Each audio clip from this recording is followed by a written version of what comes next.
እንኳን እኔ እንደዛ የምትሳሳልሽ ኑሐሚንም ልጅሽ አለችም። እሺ እኔ ልጅ ትንሽ ጊዜ ታገሰኝ። ኑሐሚንንም እንደዚህ እንዳልሻት ነግረኝ ነበር። ቆይ ለምንሽ ነው ትንሽ ጊዜ ይፈልግሽ? ምን አስበሽ? ምን አስባለሁ? እንደዚህ ጥሩ ነገር እያደረጋችሁልኝ ምን ላስብ እችላለሁ? ሰምኛለሽ? ኑሐሚንን አንድ ነገር አረጋታለሁ ብለሽ አስበሽ ከሆነ ተሳስተሻል። እመኚኝ፣ መፈጠርሽ እንድትተይ ነው ማድረግሽ። በፍጹም ይህን ላደርግ አልችልም። እስከዛሬም ላደረኩት ነገር ተጸጽቻለሁ። አንቺና ያቺ መሰሪ ልጅሽ ደግሞ ሰው ከመጉዳት ውጭ ጸጸት ይባል ነገር ታውቃላችሁ? ለመሆኑ የት ነው ያለችው? ማ ልጅሽ? እኔ እንጃ። ድንገት ከቤት እንደወጣች ጠፋች። ልፈልጋት ሞክሬ ነበር። ፖሊስ ጣቢያም አስመዝግቤያለሁ፣ ግን እሷን አየሁ የሚል ጠፋ። ታገላገልሻታ? ምን ሲጀመር ራሳችሁ ያላችሁ ባለጌን ከወለደ የገደለ ጸደቀ ስትሉ የነበረው ልጅሽ ደግሞ ከባለጌን በላይ ነች። ለነገሩ አንተ ምንም ብትል አንተ ልክ ነህ። ለማንኛውም አሁን ከዚህ ሂጂ።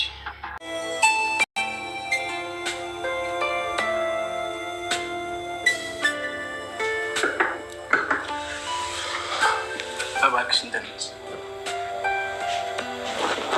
እስቲ አንተ አስለምደኛለህ።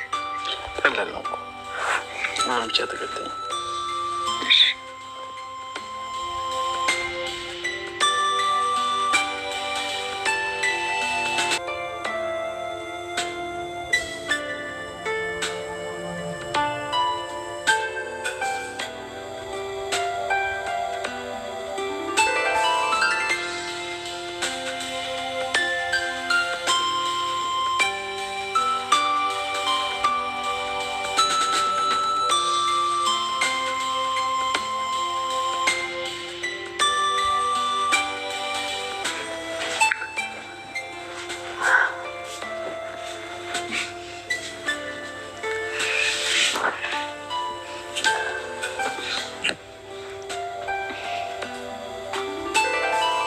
ደግሞ አንተ ታስተካክላለህ። ምን አለ ግን ፈጣሪ ፍርድ ሚዛናዊ ቢሆን።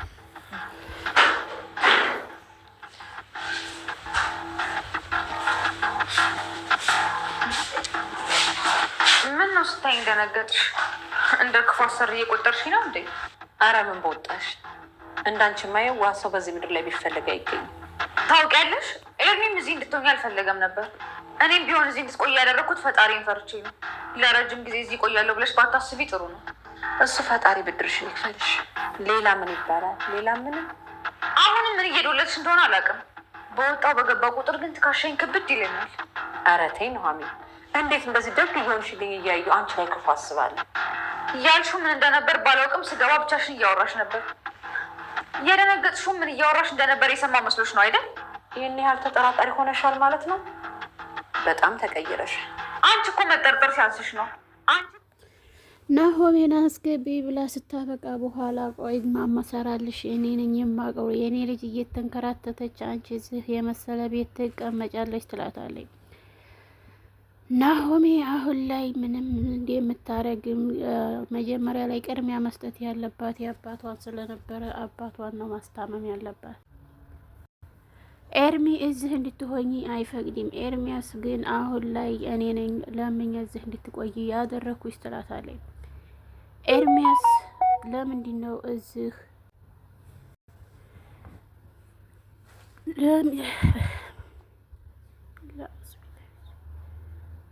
አሁን ሰዓት ላይ በዚህ በእጅን ምድር ላይ ያረግናችን ነገራቶች በእጃችን ቶሎ እንደሚሰጠን ብናውቅ ኑሮ ክፋትን ባልተማረ ነበር። ናሆሜን እንጀራ ስጪ ብላ ልመና ላይ ወደቀች። እሷ እንደዛ ስታሰቃያ በነበረችበት ሰዓት ላይ አባቷ እንኳን ታሞ በካች ሁርዱ በምትልበት ሰዓት ላይ አልማዝ ይሻላለችም ነበረ። ግን ነገር ግን አሁን እጇ ላይ ወድቃለች ማለት ነው።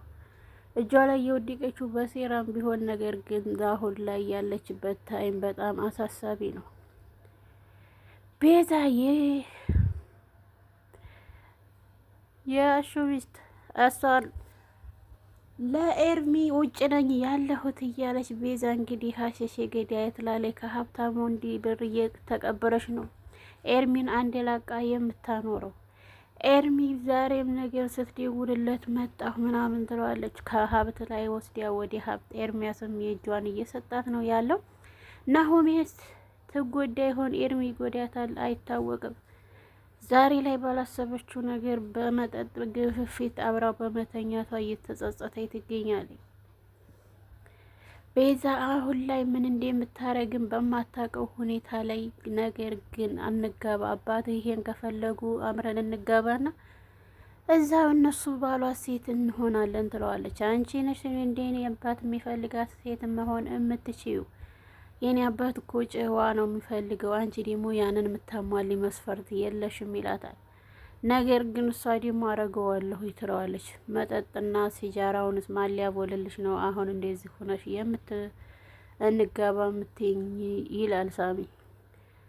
ሳሚ እንግዲህ የሚገባበት ባጣበት ሰዓት ላይ ነው። አሁን በቃ መጠጣት ነው የምንፈልገው እና እንጠጣት ትለው። አሁንም እዛው መልሰሽ ያል የሳሚ አባት የድሮ የቤዛ አባት አሁን ሀብታም ሆነው የአባቱ ልጅ ሆኗል ልጁ።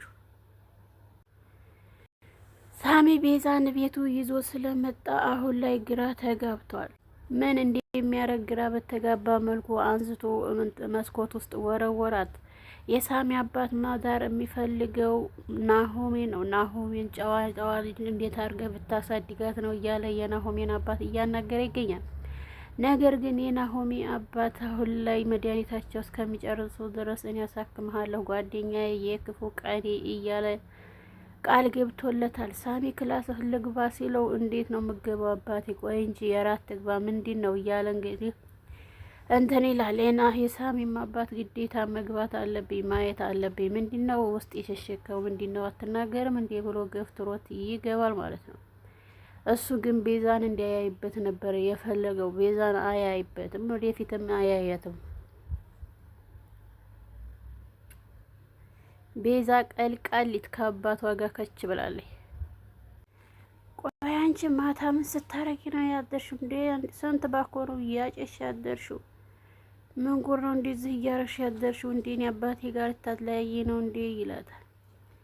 ቤዛ አሁን ሰዓት ላይ በጣም ኃይለኛ ሱስ ውስጥ ነው የገባችው። ስለሱ አባት ምንም የሚያሳስባት ነገር የለም።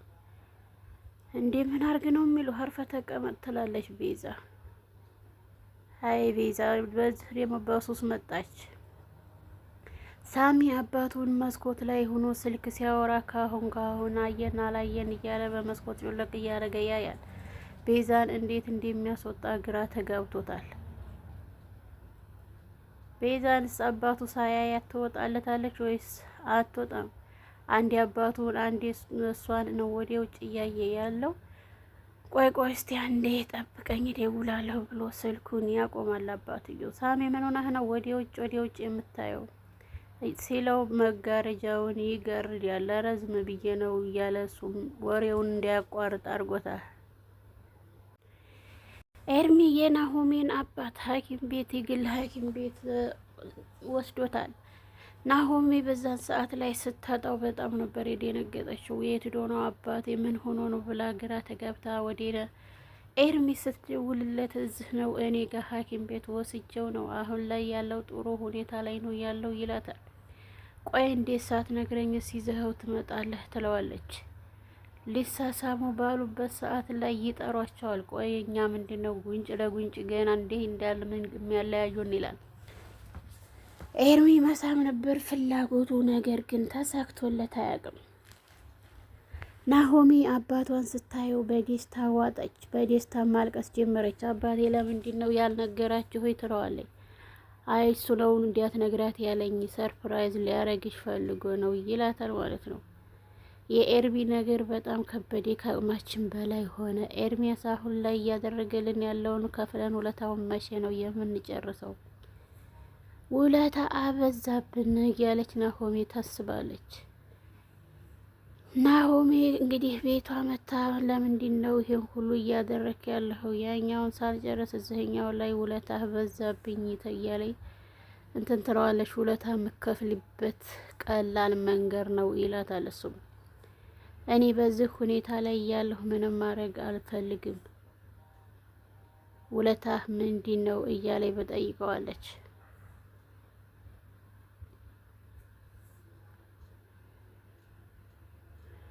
ውድና የተከበራችሁ የቻናል ቤተሰቦች ላይክ፣ ሼር፣ ሰብስክራይብ እያደረጉ ቤተሰብ ይሁኑ።